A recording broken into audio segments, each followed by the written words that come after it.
1983, um Boeing 747 da Korean Airlines, que saiu de Nova York para Seul, foi derrubado por mísseis da então União Soviética. Os pilotos erraram a rota e o avião acabou sobrevoando uma ilha soviética que servia de base para instalações militares. Radares soviéticos interpretaram os sinais do Boeing como sendo um avião militar americano. Na época, os russos disseram que o piloto ignorou as mensagens enviadas por terra. 269 pessoas morreram. 5 anos depois, um Airbus caiu 7 minutos após decolar do Irã com destino aos Emirados Árabes, atingido por mísseis de um navio americano no Golfo Pérsico. O governo dos Estados Unidos reconheceu o erro.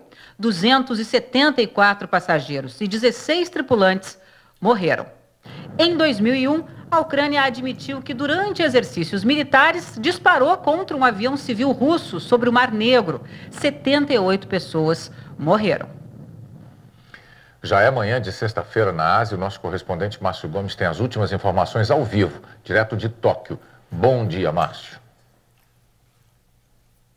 Boa noite para vocês aí no Brasil. Bonner, executivos da Malaysia Airlines divulgaram a lista das nacionalidades de quem estava a bordo desse MH17. A maioria, 154 pessoas, era da Holanda. Ainda havia 27 australianos, 23 malaios, inclusive os 15 tripulantes a bordo também eram da Malásia. No aeroporto da capital da Malásia, Kuala Lumpur, onde este avião deveria ter pousado, parentes das vítimas buscavam ou tentavam buscar informações. Muitos criticavam a empresa aérea pela demora em divulgar a lista dos passageiros. O primeiro-ministro Najib Razak pediu justiça para os responsáveis. Num pronunciamento, citando autoridades ucranianas, disse que o avião foi abatido, toda a verdade virá à tona e completou: esse dia é uma tragédia num ano que já é trágico para a Malásia, e essa é a mais pura verdade. O país ainda não se recuperou do que aconteceu em março com o desaparecimento do MH370.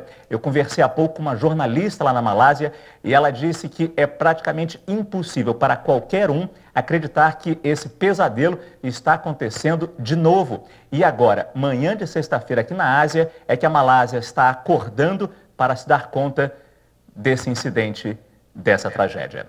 Bonner e Patrícia. Obrigada, Márcio. Um período aí de só 4 meses, né? Ainda no noticiário internacional, Israel deu início agora à noite a uma invasão por terra à faixa de Gaza, um território palestino sob o controle do grupo radical Hamas. Quem informa são os correspondentes no Oriente Médio, Rodrigo Alvarez e Jeremy Portnoy. Quando a quinta-feira começou, Israel e o Hamas fizeram 5 horas de trégua. Famílias palestinas formaram filas enormes nos bancos, foram ao supermercado e por alguns instantes sentiram como é bom viver em paz. Quem teve permissão para sair de Gaza, como a freira brasileira Maria Laudes, trocou as bombas pelos abraços. Por causa da trégua, os caças F-16 que Israel usa nos principais ataques à faixa de Gaza passaram horas hoje assim parados nas bases aéreas. A gente conversou com um oficial e um piloto da Força Aérea Israelense sobre os resultados da guerra até agora. O piloto do F-16 não mostra o rosto por razões de segurança. Diz que ataques são frequentemente abortados para não matar civis, mas que não tem como saber se a bomba que lança atinge ou não a população. Tenho uma câmera e posso saber se acertei o alvo ou se errei, mas não vejo se algum inocente foi ferido. Não quando estou voando, ele diz. Sempre que isso acontece, nós investigamos para tentar evitar da próxima vez.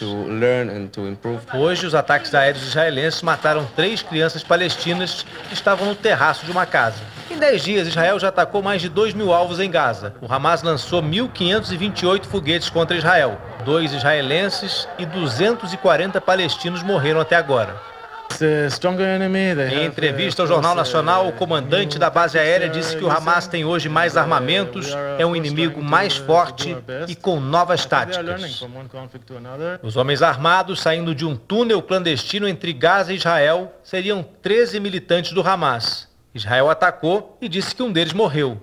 O Hamas confirmou a invasão, mas disse que todos os militantes sobreviveram.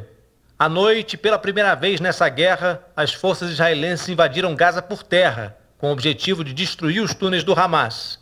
E o governo israelense já avisou os militares que vai ampliar a operação terrestre. O secretário-geral da ONU, Ban Ki-moon, lamentou o agravamento do conflito e pediu a Israel um esforço maior para evitar a morte de civis.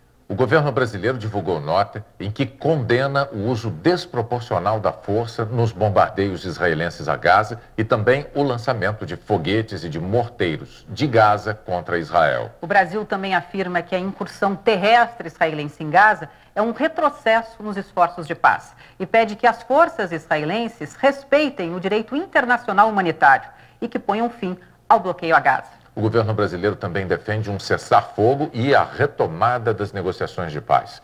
E afirma que até hoje de manhã tinha retirado da faixa de Gaza 12 portadores de passaportes brasileiros.